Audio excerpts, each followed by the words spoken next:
আপনারা কখনো শুয়োপোকা থেকে প্রজাপতি বের হতে দেখেছেন? একবার জীববিজ্ঞানের শিক্ষক শুয়োপোকা থেকে কিভাবে প্রজাপতি বের হওয়া দেখাচ্ছে। শুয়োপোকা থেকে ছিঁড়ে প্রজাপতি যখন বের হচ্ছে, প্রজাপতিটা খুব কষ্ট হচ্ছে। তখন জীববিজ্ঞানের শিক্ষক বলে, তোমরা এখানে কেউ সহযোগিতা করবে না, সে বের হোক, তোমরা দেখো।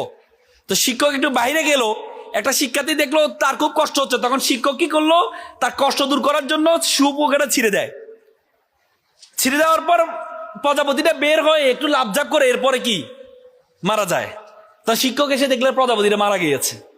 বলেছে, তোমরা কে এখানে হেল্প করছো? বলেছে, স্যার আমি করছি, তার খুব কষ্ট হচ্ছে, এই জন্য আমি তাকে সহযোগিতা করছি।